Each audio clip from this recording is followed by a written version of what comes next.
Bonjour, mon nom est Khawla Hosni et je suis auteur. Et aujourd'hui, je vais répondre aux questions de la semaine de Kim. Donc, on y va. Donc, bonjour, merci à toi, Kim, de me recevoir. Je te ferai faire le tour du propriétaire plus tard. Vortex à l'abysse, ça c'est mon tout dernier bébé, celui qui vient de paraître, entre guillemets. Alors il ne vient pas vraiment de paraître parce que je l'ai sorti quand même il y a 6-7 mois, c'était à la fin 2017. Alors Vortex à l'abysse, c'est le deuxième tome d'une trilogie que j'avais commencé en 2016 avec Cauchemar du Bathyscaphe. La trilogie s'appelle Into the Deep. Et donc, j'avais sorti en 2016 Cauchemar du Bathyscaphe, 2017, fin 2017, Vortex à l'abysse. Et à la fin de cette année, donc dans quelques mois, dans 6 mois, on va dire, je vais sortir La fosse de Marianne, qui est le troisième tome, et le tome final. Et mon Dieu, je vais faire une bonne pause après ça. Et donc, la trilogie tourne autour de 6 personnages principaux. Donc, on prend à chaque fois 2 personnages. Donc, on a 3 hommes et 3 femmes, et on prend à chaque fois un homme et une femme, et on va les suivre. Les autres personnages sont dans l'histoire quand même, mais pas secondaires à chaque fois. Donc voilà, le premier tome était raconté du point de vue, c'est toujours raconté du point de vue d'un personnage féminin, donc d'une femme. Le premier tome était raconté du point de vue de Sarah Perrin. Le deuxième tome est raconté du point de vue de Jade, et le troisième tome est raconté du point de vue donc la fosse de Marianne, de Millie, de Marianne, d'Amelia. Donc, alors, ça tourne autour, c'est un thriller psychologique avec une petite touche de science-fiction, on va dire. C'est une recette bien à moi que j'aime beaucoup. Et donc, si tu veux, le premier tome avait commencé avec Sarah. Toute l'histoire commence par une explosion. Il y a une explosion dans le siège, donc c'est celle d'une grande société, d'un grand groupe de sociétés de recherche et développement. Et donc cette explosion-là va créer ce chassé-croisé de destin.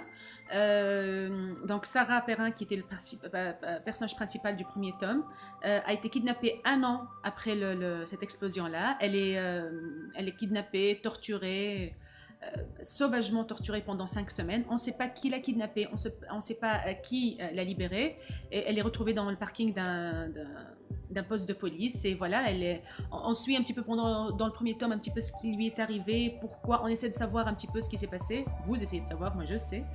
Et donc pour le deuxième tome, c'est Jade Perrin, Jade Lévesque, non, c'était Sarah Perrin, donc Jade Lévesque, c'est la jeune femme qui travaille dans une société de livraison et qui avait livré la bombe, donc au moment de l'explosion, sans savoir que c'était une bombe. Et donc voilà, on la suit elle pendant son petit parcours, parce que elle est très impliquée dans ça, mais très indirectement en même temps. Elle n'a rien fait, mais elle se retrouve au cœur de ça, au cœur de toute cette histoire, toute cette folie.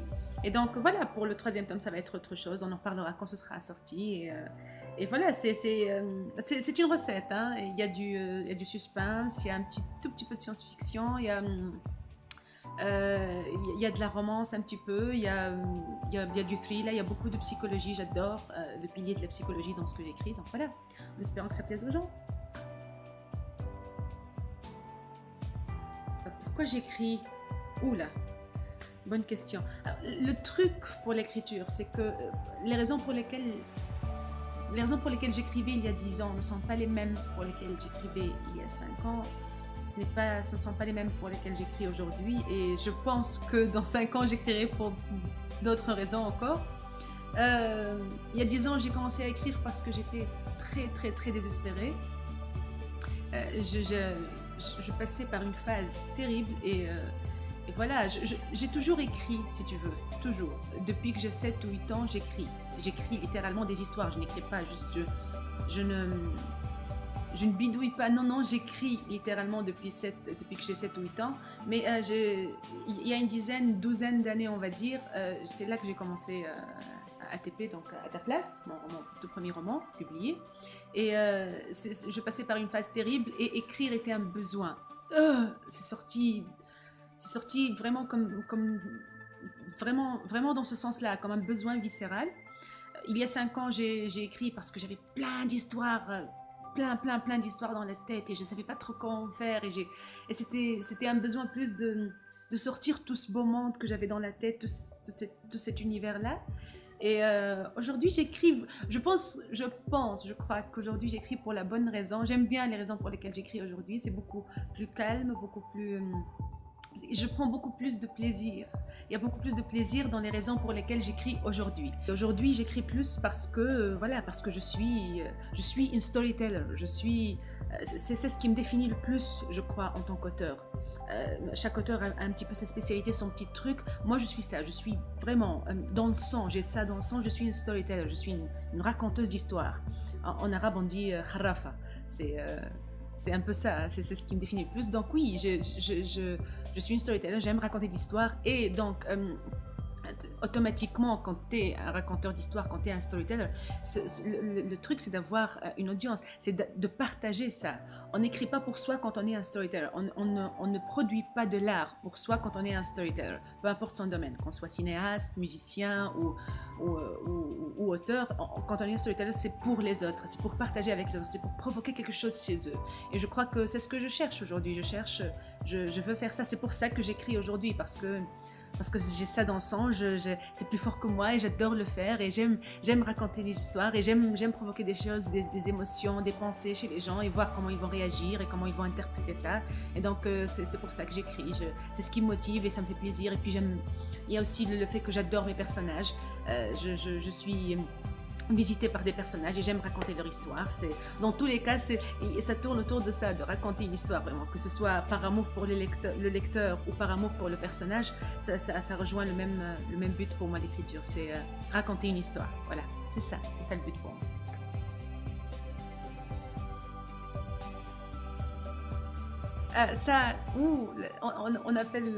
On appelle ça le rythme, hein, maîtriser le rythme. C'est quelque chose que, oui, je prends bizarrement, hein, c'est bizarre que tu poses la question. Je fais super attention à ça, super attention à la façon dont je maîtrise le rythme d'une histoire. Surtout dans ce que j'écris moi, dans le genre dans lequel moi j'écris, qui est donc le thriller psychologique un petit peu. Il faut faire super attention au rythme. Moi je dis, je prends toujours le lecteur, je prends les émotions du lecteur dans un marathon, hein, littéraire. J'écris des romans qui font quand même des 400, 500 pages, mais même quand c'est court, même quand par exemple je vais sortir un bouquin dans quelques semaines et ça va être du coup à 170 pages, 102 nouvelles. Même quand c'est comme ça, quand c'est aussi court, c'est toujours un marathon. C'est une histoire, c'est un marathon émotionnel pour moi, pour le lecteur. Donc il est très important de rythmer un petit peu ce voyage pour lui. C'est des montagnes russes. À un moment donné, il va monter très haut, puis à un moment donné, il va retomber, il va falloir le laisser respirer un petit peu. Faire attention à ça. C'est, je crois, le truc le plus réfléchi dans mon écriture. La planification du rythme. Pas même de l'histoire, du rythme de l'histoire. Parce que tout le reste est tellement plus spontané, plus que ça pour moi. Ça sort beaucoup plus spontanément, beaucoup plus naturellement de ma tête, de mon cœur, de ma main, l'écriture. Mais ça, oui, le rythme, je fais super attention. C'est ce qu'il y a de plus cérébralisé, on va dire. Donc, je fais attention à ça. Parce que, en fait, quand tu regardes une histoire, toi et moi, on va raconter une histoire, la même histoire. La façon de la raconter va décider le rythme. C'est ça la façon, le rythme dont tu vas raconter ça. C'est ce qui décide d'un bon storyteller ou d'un mauvais storyteller. Tu vas raconter une histoire, il n'y aura pas de chute, il n'y aura pas je sais pas, il n'y aura pas d'effet, il y aura pas, ça va pas intéresser les gens parce que tu vas dire oui, alors il est arrivé, il est mort, et puis son frère a découvert qu'il avait été, je sais pas moi, qu'il avait été un traître. Et tu peux raconter ça de manière linéaire ou tu peux trouver le moyen de créer des chutes de chapitres, des chutes d'histoire, une façon de provoquer chez le lecteur une émotion que toi tu cherches à provoquer. Tu vas manipuler, et je dis ça fièrement, manipuler le lecteur, les émotions du lecteur. C'est magnifique, ça c'est ce qu'il y a de plus passionnant, je crois, dans l'écriture. J'adore ça. Donc c'est l'élément le plus cérébral, le plus réfléchi dans mon écriture et c'est celui auquel je prends...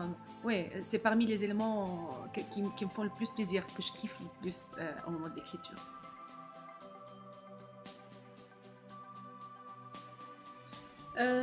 Est-ce qu'il y a une structure spécifique pour la construction des romans? Tu veux dire tous les romans? Non, bien sûr que non. Il n'y a pas de... il y a pas de structure qui vaut pour tout le monde, qui vaut pour toutes les histoires. Chaque histoire a sa propre structure, elle se construit à sa propre manière, si tu veux. Il n'y a pas de squelette passe-partout, il n'y a pas de squelette. Je ne m'assois pas pour écrire une histoire en me disant, alors, c'était quoi déjà le plan ou la façon dont j'avais écrit celui d'avant. Non, non. Ça ne se répète pas, il n'y a pas de plan, de schéma, si tu veux, calcable, même généralisé, hein, qui se répète pour tout le monde. Il y a une recette, oui. C'est-à-dire, je sais que j'ai besoin de certains éléments dans chaque histoire. J'ai besoin que ce soit qu'il y ait du suspense, j'ai besoin qu'il y ait des chutes, j'ai besoin qu'il y ait, par exemple, quand il y a une romance, j'ai besoin que cette romance soit un certain genre de romance. J'aime pas trop la guimauve, je déteste la guimauve. Et donc j'ai besoin que ce soit sombre et compliqué, un peu plus adulte, un peu plus mature comme histoire. Pour le thriller, j'ai besoin que ce soit pas, je suis pas trop pour le gore ou pour quoi que ce soit de vraiment. Je sais pas, il y a un certain genre de thriller ou le thriller policier par exemple, c'est pas trop mon genre non plus, c'est plus un thriller psychologique. Oui, je sais qu'il y a des ingrédients dont j'ai besoin dans chaque histoire, mais un squelette, une planification, une construction bien précise, non. Chaque histoire se construit indépendamment de l'autre, chaque histoire se construit à sa propre manière, à son propre rythme. Ça dépend des personnages, ça dépend de l'histoire elle-même, ça dépend de l'état d'esprit de mes personnages, de comment est-ce qu'ils sont venus vers moi, comment est-ce qu'ils m'ont raconté ça, de mon état d'esprit, de comment moi je vois ça, comment je vois la meilleure manière de le raconter. Donc ouais, ça dépend vraiment de beaucoup de choses, mais certainement pas d'un schéma bien précis ou calcable, si tu veux. Donc non, il n'y a pas de structure spécifique.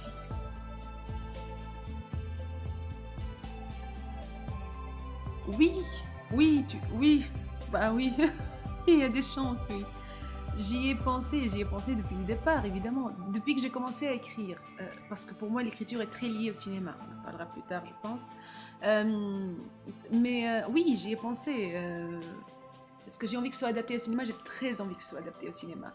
Et tu veux savoir le réalisateur. Alors, ça dépend, il y aura pas, ça va pas être le même réalisateur pour tous mes romans, n'est-ce pas? Parce qu'ils vont tous être adaptés, soyons bien d'accord.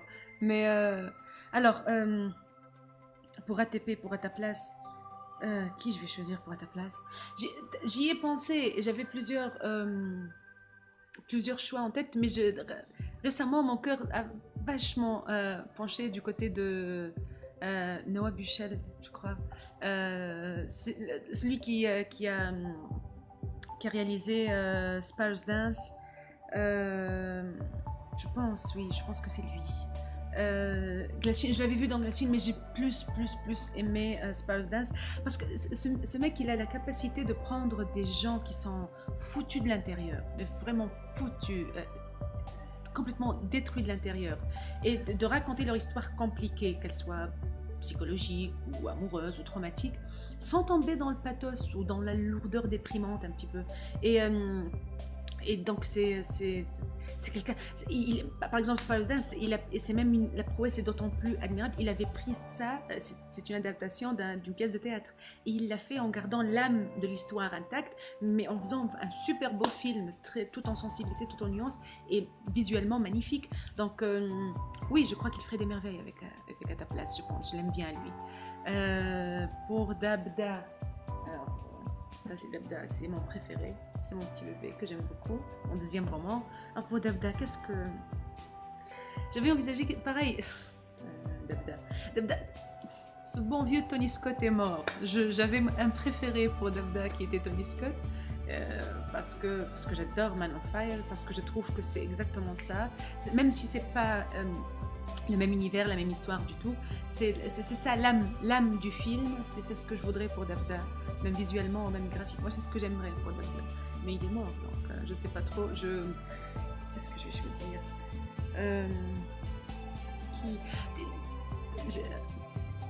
J'ai pensé à Francis Lawrence, mais pas pour Hunger Games, mais plus Constantine, mon vieux Constantine.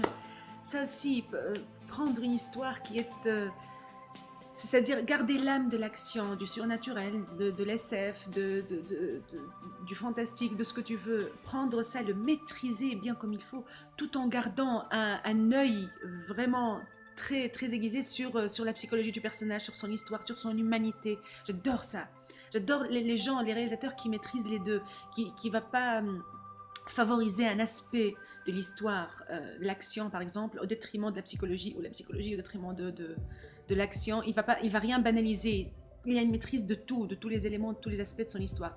J'adore ça. Donc Francis Lawrence pour Constantine, qui est un classique pour moi que j'adore. I Am Legend aussi, qui est pas mauvais du tout, du tout, du tout, du tout. Donc sinon il y a Denis Villeneuve aussi, qui est pas mauvais pour Dabda.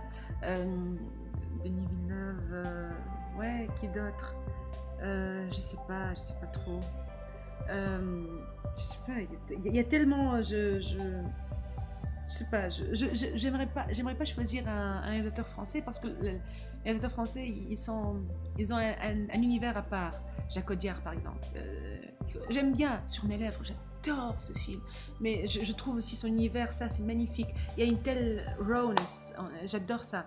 Mais non, les Français ont un univers à part qui va pas vraiment avec les romans, le genre de roman que j'écris, avec les thrillers, on va dire. Ils ont une vision qui est un peu différente de ce que moi j'aimerais pour mes romans. Comment je parle. Mais ouais, peut-être, je sais pas, Neil Jordan peut-être aussi, je sais pas. Je dis ça, je dis rien moi.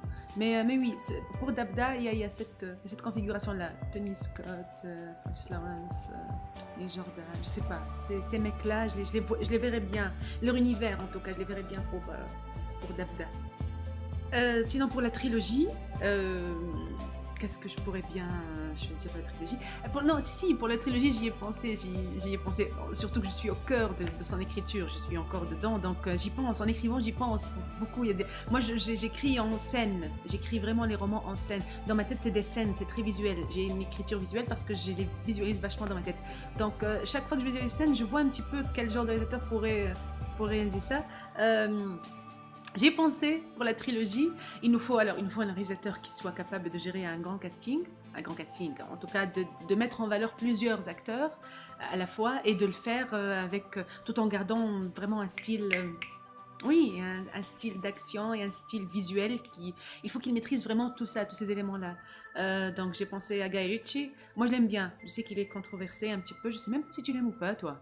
Mais moi je l'adore, j'aime beaucoup son travail, j'aime sa façon Il a un style très spécifique à lui et j'aime beaucoup. Même s'il ne plaît à tout le monde, moi j'adore.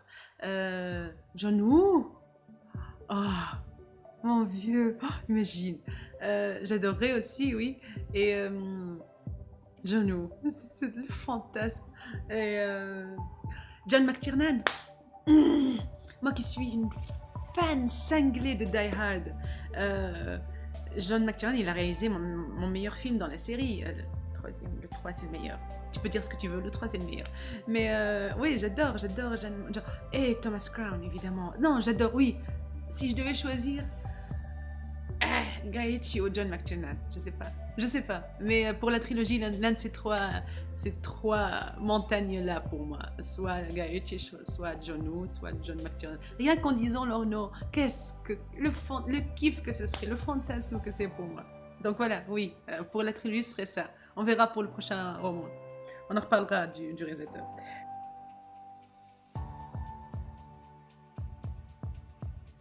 Alors, je suis pas...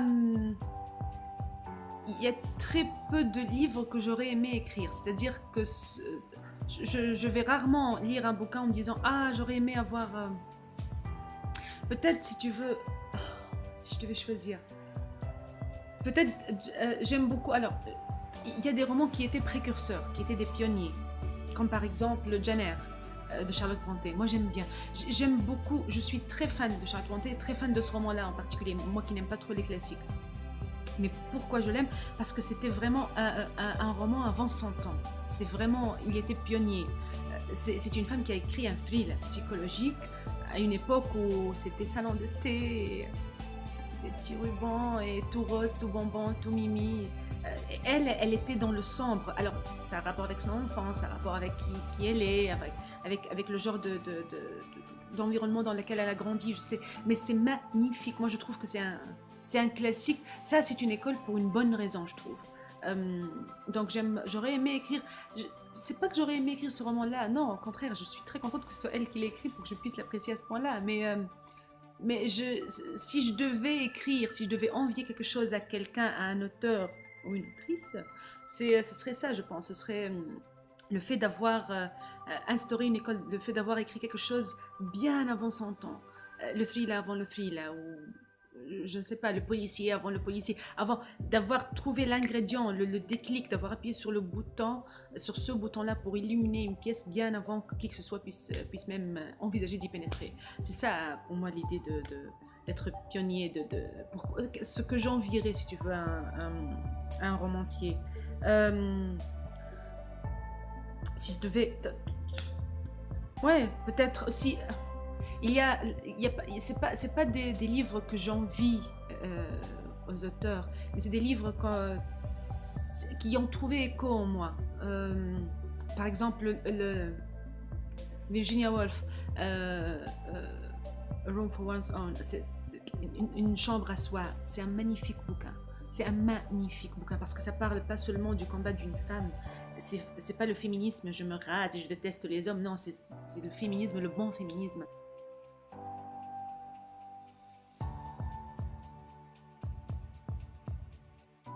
Est-ce que j'écoute de la musique quand j'écris?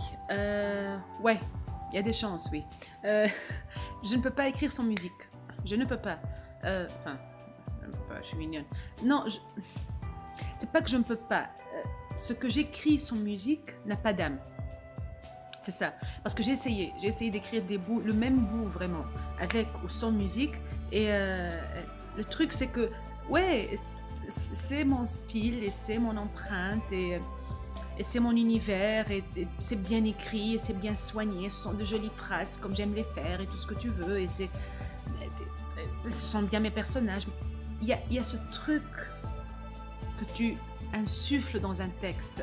Tu sais, un texte, un texte, ce sont des mots que tu alignes joliment, mais c'est pas ça ce qui fait de toi un auteur distinguable. C'est pas ça ce qui fait ton empreinte, ta trace dans un texte. C'est ce que tu insuffles dans ce texte-là. Et donc, je crois, une bonne partie de ça se perd quand j'écoute pas de musique, quand j'écris sans musique. Donc, j'ai essayé. J'aime pas écrire sans musique. Je n'écris jamais sans musique. J'évite d'écrire sans musique. Peut-être, il y a des passages, par exemple, descriptifs. Ouais, à la rigueur, peut-être. Mais sinon, hormis vraiment ça, mis à part d'écrire un endroit, un lieu, un bâtiment, qui ne demande pas vraiment une quelconque émotion de ma part ou une quelconque quoi que ce soit de personnel de ma part. Non, mis à part ça, je n'écris rien sans musique, rien. J'écoute, j'ai un dossier, un gros dossier musique dans mon dossier d'écriture, et c'est il y a des sous-dossiers. Il y a un dossier pour l'émotion, un dossier pour un petit peu pour l'action, un dossier pour les discussions, on va dire, pour les monologues internes, des trucs qui sont vraiment... Il y a un dossier pour tout ce qui est terrifiant, pour ce qui va me faire peur à moi, avant même de faire peur au lecteur. Donc ouais, il y a de la musique adaptée pour tout. Ma musique, je ne prends pas, pour écrire, je ne prends pas de musique mainstream, si tu veux. Il n'y a rien qui soit populaire ou connu ou quoi que ce soit. Il y a la musique que j'écoute hors écriture et la musique que j'écoute pendant que j'écris. Ce sont deux choses complètement différentes et je les écoute pas, je mélange pas ça. Donc la musique que je choisis, mon dossier écriture est rempli de musique que je trouve dans les séries, dans les films, dans les pubs. Parfois, c'est des musiques que j'écoute au hasard. C'est des trucs qui vont pas forcément retenir l'oreille de qui que ce soit d'autre. Mais moi, je vais adorer ce bout-là pendant 1 minute, 30 secondes ou 2 minutes. Parfois, c'est toute une chanson. Mais ce sont des musiques écoutées au hasard dans des choses que je regarde ou même dans la rue parfois. Il m'arrive de rentrer dans un commerce et de demander cette musique-là que j'ai écoutée au hasard. J'aime ça, j'ai besoin, c'est pas que j'aime, j'ai besoin de ça, j'ai besoin de musique pour écrire. Mais je peux pas te dire ça, je ne te dirai pas. Tu rêves si tu crois que je vais te donner ma musique. C'est des bouts que j'ai choisis au fil des ans. Ça fait 8 ans maintenant, 8 ou 9 ans que je ramasse ma musique. C'est un dossier évolutif, hein. que je ramasse ma musique bout par bout et je ne te la passerai pas, ne rêve pas. Donc, je sais pas, je peux peut-être te dire, ouais, le nom d'un groupe. Il y a des groupes connus ou des musiciens connus dans le lot. Sleeping at Last, je les aime beaucoup. Eux, oui, eux, y a pas un album que je vais pas prendre quelque chose, ou au moins 80% de ce qu'ils font est dans mon dossier musique. Mais il y a Ludovico Einaudi, c'est de la musique instrumentale magnifique, magnifique pour écrire, j'aime beaucoup. Donc, mais c'est tout, ça s'arrête là, je te dirai rien d'autre. Tout le reste est à moi, c'est vraiment, il y a 36 000 noms dedans. Il y a tout un tas, c'est instrumental ou pas instrumental, c'est des chansons, c'est des musiques, c'est des trucs. C'est des trucs à moi, ils sont pas à toi, je te le dirai pas. Mais ouais, la musique est primordiale pour écrire pour moi.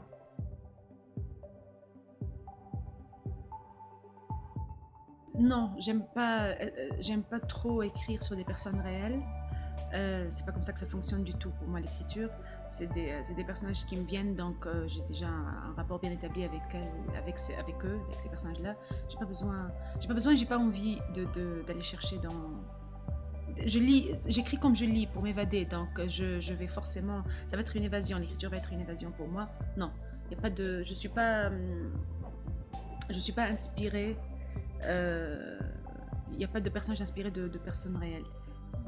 Une fois j'ai fait ça, une ou deux fois, on va dire, une ou deux fois, mais c'était très spécifique et c'était un cas très personnel.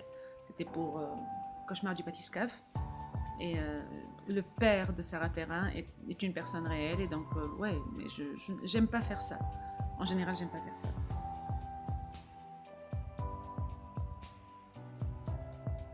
Ah, je pense que je suis pour. Voilà ce que je pense.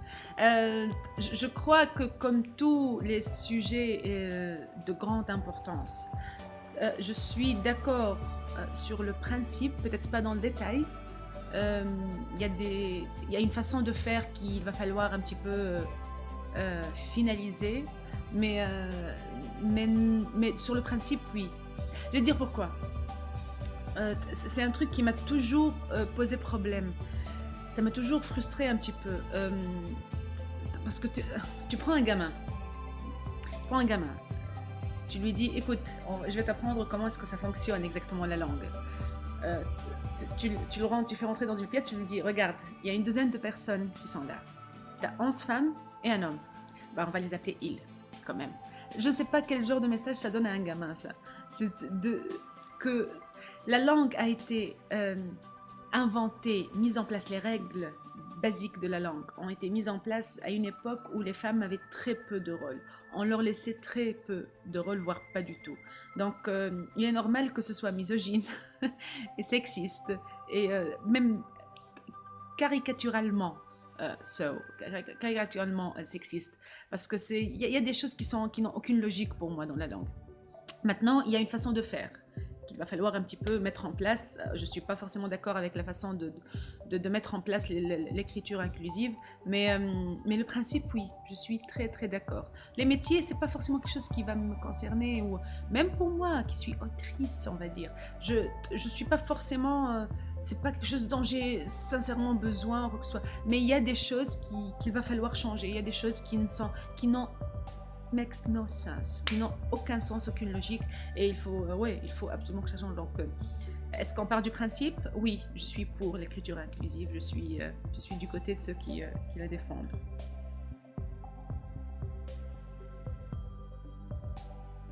Bah, ça dépend, tu veux dire chez toi, chez les Américains, chez moi, en Tunisie, où exactement? Parce que l'édition chez toi, c'est pas la même chose que chez nos Américains, c'est pas la même chose que chez moi en Tunisie, c'est un tout autre univers, hein. Les besoins ne sont pas les mêmes, le contexte n'est pas le même. Donc, l'édition, par exemple, si tu veux, je vais parler de mon pays, d'accord? Parce que je sais pas en France comment ça se passe, je sais pas aux États-Unis comment ça se passe, je sais pas de quoi se soucient le plus les auteurs ailleurs que chez moi. Je sais mon expérience. Et pour moi, l'édition a besoin de faire autre chose que d'imprimer. Voilà ce dont elle a besoin, l'édition en Tunisie, je crois. Il y a tout ce côté marketing qui est mis à la disposition des auteurs ailleurs et qui n'est pas ici. Ici, on fait tout nous-mêmes. C'est-à-dire que si tu es auteur, tu es obligé de tout faire toi-même. Ma tournée promotionnelle, c'est moi qui la fais, c'est moi qui, de A jusqu'à Z, je la planifie, je la finance, je me déplace, j'organise, je fais tout. Et même au-delà de la tournée promotionnelle, il y a tout le côté marketing, tout le côté de soutenir, on va dire, commercialement l'auteur. Ça, oui, c'est un volet dont l'édition devrait s'occuper, ou en tout cas partiellement, et ça ne se fait pas chez nous.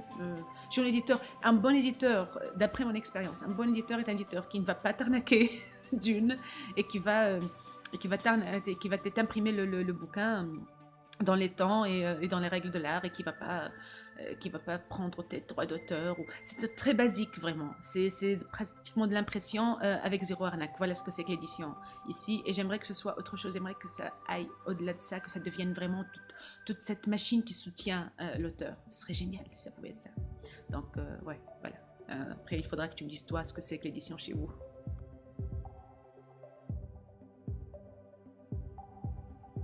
Mes auteurs préférés. Oui, ça aussi, ça va être une bonne question. Alors, j'aime beaucoup plus le style des femmes à celui des hommes, que ce soit dans le classique ou dans le moderne. Hein.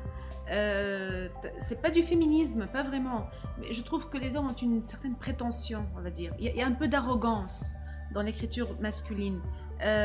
Pas forcément quand c'est un livre d'idées, quand c'est un essai. Hein. En général, les hommes ont ce besoin d'imposer leur façon de penser, de dire voilà comment je pense, et c'est probablement la manière, voire certainement la manière dont tu devrais penser en tant que lecteur.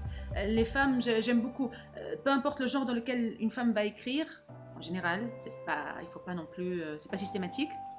Mais peu importe le genre, une femme va être beaucoup plus... je vais trouver son style beaucoup plus intéressant.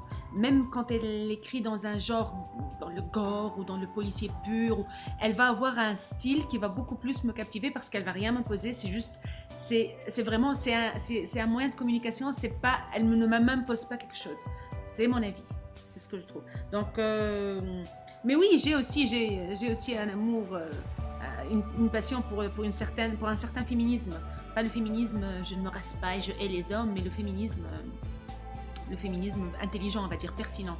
Donc forcément, Chimamanda, Toni Morrison, Zadie Smith, mais j'aime beaucoup Virginia Woolf et Charlotte Brontë, Jane Austen, qui sont trois femmes avec des écritures féministes. C'est Woolf, Brontë et Austen. Ce sont trois féministes, mais dans des genres complètement différents. Hein. Austen, c'est plus salon de thé, mais vraiment, mais c'est du féminisme. Brontë, c'est du féminisme sombre, c'est du féminisme vraiment psychologiquement fatigué. Et Virginia Woolf, c'est du féminisme un petit peu, je trouve, engagé envers la femme, très engagé envers la femme. Donc, oui, ces femmes-là. Mais sinon aussi, j'aime beaucoup des auteurs autrices, beaucoup plus modernes. J'ai raté le moderne, je suis passée directement au post-moderne. Je le dis toujours, c'est un petit peu l'écriture underground anglophone. Kirsty Cole, Kirsten Ashley, J.R. Ward, Nani Singh, ce genre de femmes-là que j'aime beaucoup. Côté homme, il y a des hommes, il y a des auteurs hommes que j'aime beaucoup. Il y a Belkacem. Aboul Qasim Chebi, c'est un poète tunisien que j'adore. Moi qui n'aime pas du tout la poésie, je la trouve un peu bizarre. J'aime beaucoup l'œuvre de Belkacem. C'est comme ça que je l'appelle parce que c'est affectif. Aboul Qasim Chebi, j'aime beaucoup son œuvre. J'aime Najib Mahfouz. C'est un auteur égyptien magnifique. Je trouve un jour une traduction de ces deux hommes-là, il faut absolument les lire. Najib Mahfouz est mon préféré hein, dans la fiction arabe. Qui d'autre parmi les hommes? Il y a Mauriac dans les Français, j'adore Mauriac. J'adore son sarcasme, il m'a appris beaucoup de choses sur le sarcasme. Il y a Edgar Lee Masters qui a écrit mon bouquin préféré hein, de tous les temps, Spoiler Anthology. Qui d'autre? Je crois, c'est bon, hein, ça fait déjà un bon tas. Hein, il y a Graham Greene. Graham Greene, que j'aime beaucoup aussi, hein, je lui ai lu 3 œuvres, seulement 3 œuvres, ce qu'il a écrit dans les années 50. Rien, je lui ai rien lu avant, rien lu après, mais c'est rare que je lise autant d'œuvres pour un seul auteur. Je suis très papillonnante, hein, comme lectrice, mais lui, je lui ai lu 3 œuvres quand même, j'adore, hein. J'aime beaucoup The End of the Affair, par exemple. Floodman, je suis pas. Ouais, j'aime bien, c'est pas mauvais, mais c'est plus vraiment The End of the Affair. Je l'ai lu 3 œuvres et ce sont 3 œuvres que j'ai beaucoup aimées. Donc, je crois qu'il figure dans ma liste aussi.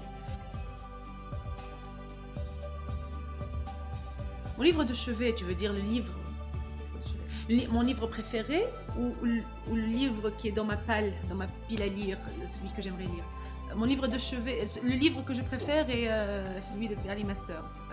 Je le relis toujours. C'est le seul bouquin vers lequel je reviens constamment. Je vais forcément le feuilleter une fois tous les 2-3 jours pour en lire un ou 2 poèmes. Mais dans ma pile à lire, je suis en train d'écrire. Et quand j'écris, je ne lis pas. Ou rarement, il faut vraiment que ce soit exceptionnel. Donc non, je n'ai pas lu depuis un bon moment, peut-être 2-3 bouquins durant cette année. Je sais c'est mauvais, mais je ne peux pas écrire quand j'ai lu quelque chose, ça va forcément influencer. Mais une fois que j'aurai fini, il y a le chuchoteur. L'année prochaine, oui, c'est dans ma pile à lire, il y a le chuchoteur, il y a Granger, le passager, je crois.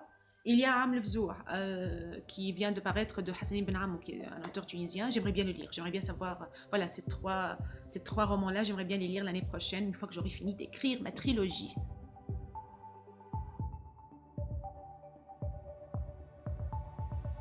Non, non, alors déjà ce sont des endroits qui se passent, généralement mes romans se passent ailleurs, généralement. Donc ça va être difficile que j'aille faire du repérage. C'est difficile, c'est des endroits un peu éloignés. Et il y en a même qui sont imaginaires, donc, comme pour Dabda par exemple. Mais je vais faire du repérage quand c'est un endroit réel, même si c'est ailleurs, je vais faire du repérage en ligne, oui. Je vais aller voir, je vais essayer de m'imprégner au maximum de l'esprit du lieu. Quand c'est une île, ta place se passe dans une île quasiment déserte. J'ai choisi une île réelle, la Maven. Dabda, pareil, j'ai essayé un petit peu de m'imprégner du coin que j'avais choisi, même si l'endroit en lui-même n'existe pas vraiment. Et ouais, j'essaie de faire du repérage, mais écoute, l'endroit n'est pas très important dans ce que j'écris. C'est pas ça le centre de l'histoire. Tu oublies, j'espère pour moi, hein, si je fais bien mon job, en tant que lecteur, tu vas rapidement oublier l'endroit. C'est universel, si tu veux. Tu vas oublier qu'ils sont américains, tunisiens, français ou britanniques, tu vas oublier leur nationalité, l'endroit dans lequel ils sont, ça tourne vraiment autour d'autre chose. Tu vas être inspiré, j'espère pour moi, dans l'histoire, donc c'est pas vraiment important. Mais je fais un peu de repérage, oui, bien sûr, je fais beaucoup même de repérage en ligne quand l'endroit est réel.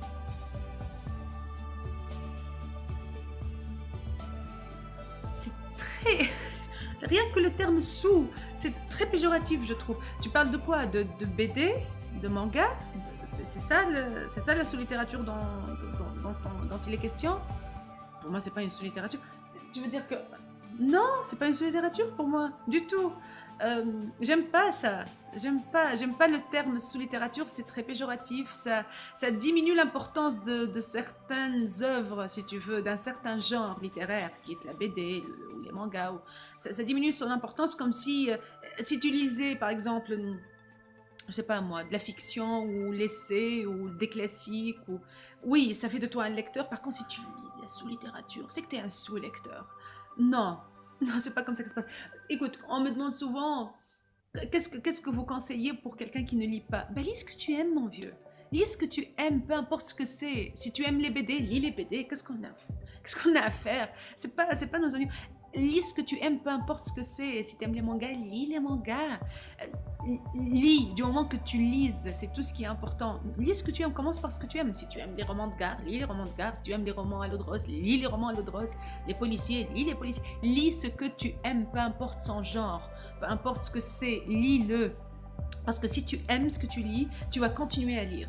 Si tu lis pour appartenir un certain, par aspect grégaire, si tu veux, pour appartenir à à une certaine communauté, ou pour faire plaisir, ou pour pouvoir discuter avec machin ou machine, toi, tu vas pas continuer à lire. Tu vas rapidement abandonner, tu vas commencer à faire semblant de lire, ce qui est, je crois, pire que de ne pas lire du tout. Donc, non, il n'y a pas de sous-littérature pour moi. Sous-littérature, c'est très péjoratif. J'aime pas le terme déjà.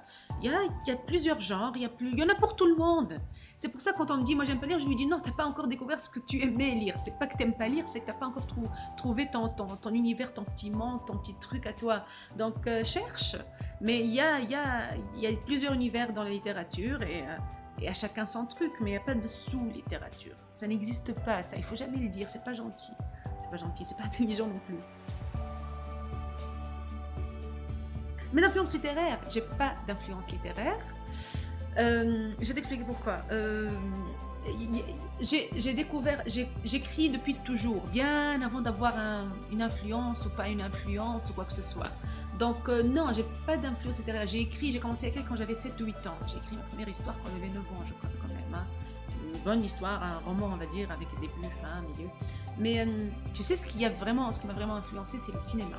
J'ai découvert le cinéma vers mes 15-14 ans, le vrai cinéma des années 90 que j'adore. Et ça a fait boum dans ma tête. C'est là que j'ai découvert ce que je voulais écrire. C'est un mélange entre le don que j'avais dans les mains, des mots, de raconter une histoire, et tout ce côté visuel que j'avais besoin d'insuffler dans ça. Donc c'est ça pour moi. Ma plus grande influence, je crois que c'est le cinéma. Donc, je sais pas, Cinquième élément, Usual Suspect, l'adaptation de Orgueil et Préjugés de la BBC en 95. Tu vois, ces trois films-là, ces trois œuvres-là, c'est la recette que j'ai choisie pour mon écriture. C'est vraiment des genres différents, mais c'est exactement ce que je veux pour mon écriture. Donc, ouais, c'est le cinéma.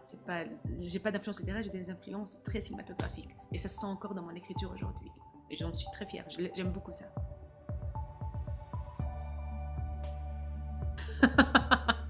L'auteur du livre sans nom. Non, mais j'aimerais bien connaître son directeur marketing. Parce que c'est un coup de marketing. Mais mon vieux, de tous les temps. Si tu le connais, il faudra me présenter.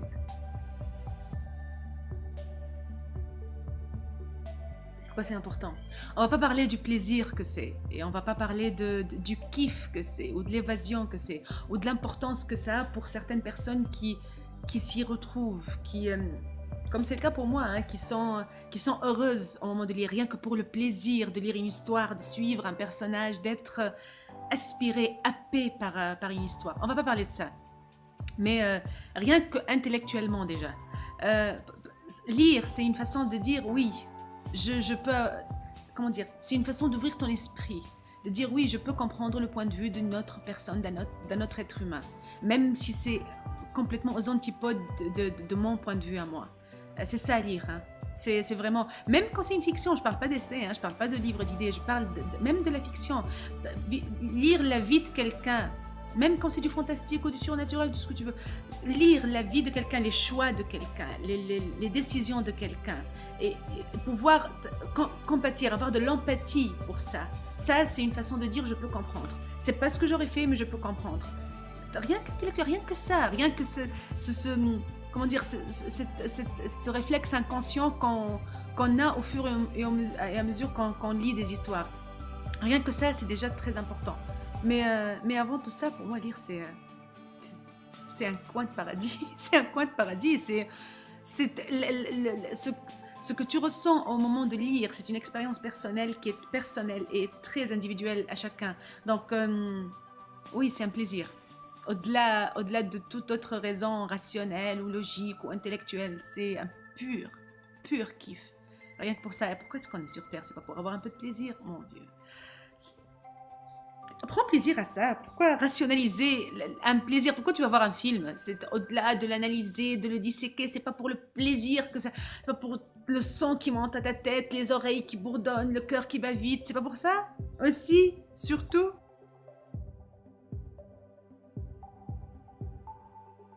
Encore une fois, on va revenir au cas par cas, c'est-à-dire l'accès à la culture chez toi, c'est pas le même accès, c'est pas la même chose que chez moi. Je vais t'expliquer. Par exemple, chez vous, en France, en Europe, aux États-Unis, c'est pas une question d'infrastructure, la culture. En Tunisie, dans les pays, on va dire, du côté de chez moi, oui, c'est encore une question d'infrastructure. C'est encore une question de salles de cinéma adaptées. C'est encore une question de librairie partout. C'est encore une question d'infrastructure. Donc, ce qu'il faut pour donner l'accès à la culture, et dans certains pays, qu'est-ce que je raconte? Dans certains pays encore plus pauvres et encore plus démunis, c'est même pas ça. Nous, on est considéré comme un pays riche, si tu veux, par rapport à d'autres. Donc c'est vraiment, ça va au cas par cas. Ça dépend. L'accès à la culture, chez qui? Dans quelle part du monde? Chez quelle nation, si tu veux. Donc, pour moi, chez moi, c'est une question avant tout maintenant, c'est un peu basique. Hein, ça reste un petit peu relativement basique, ça reste une question d'infrastructure. Donc, j'aimerais bien voir beaucoup plus de salles de cinéma, beaucoup plus de librairies, beaucoup plus de choix, que ce soit, je sais pas, les taxes sur les livres, les taxes sur les produits artistiques en général, qu'on puisse les ramener beaucoup plus facilement et sans avoir, je sais pas, ça sent encore ça sent encore le pays du tiers-monde. J'aime pas ça. La culture ne devrait pas être une question de richesse, ça devrait être ouvert à tous. Mais ça sent encore, c'est encore très politisé, très taxé, ça reste encore une question vraiment. C'est un produit plus politique qu'artistique. L'art reste un produit plus politique et plus administratif qu'artistique. C'est ce que j'aime pas.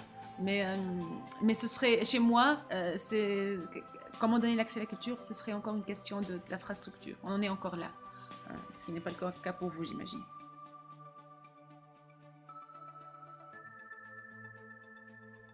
Ouais, la littérature m'a sauvé la vie, littéralement, physiquement, il y a 12 ans. Mais on va pas s'éterniser sur la question.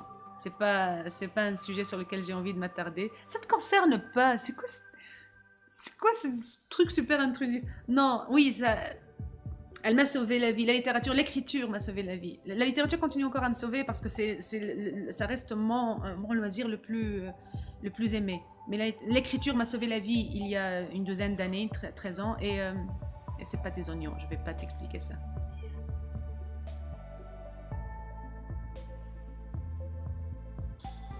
Je sais pas trop. Les modernes, les vivants, j'ai pas besoin, ceux qui existent déjà, parce que j'ai pas vraiment besoin de savoir ce qu'ils pensent, de plonger dans leur tête, peut-être parce que je suis auteur, entre auteurs on se comprend. Quand tu lis l'œuvre d'un auteur, ouais, je crois que tu arrives un petit peu à savoir qui il est.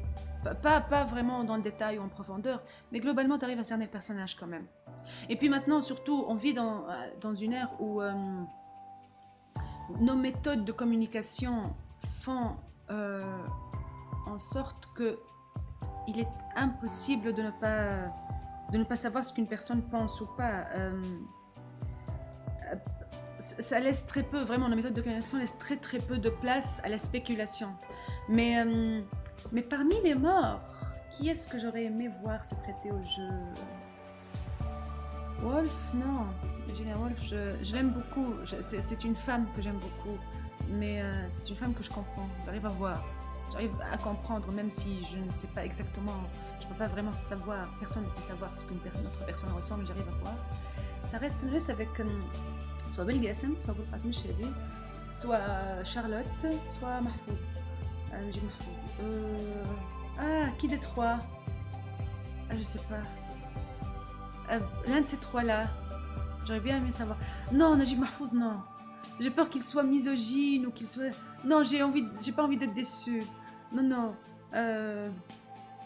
Allez, entre Belqasem Chehbi et Charlotte Brontë, l'un des deux.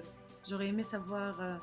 J'aurais aimé qu'ils subissent ça, cette inquisition-là, que je sache un petit peu comment ça se passe dans leur tête, ce qu'ils pensent, comment ils perçoivent les choses, l'écriture, la vie, tout ça.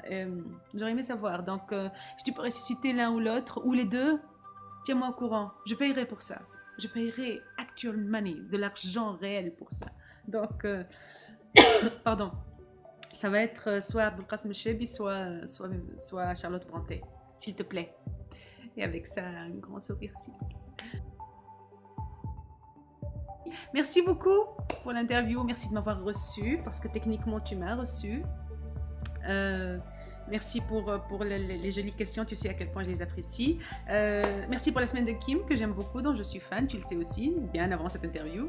Donc voilà, merci pour l'interview, merci de m'avoir reçu et passe une super soirée. Voilà, j'espère que c'était intéressant, aussi intéressant pour toi, pour ceux qui vont regarder la vidéo, que ça l'est pour moi, que ça l'a été pour moi parce que moi c'était super passionnant. Bye bye.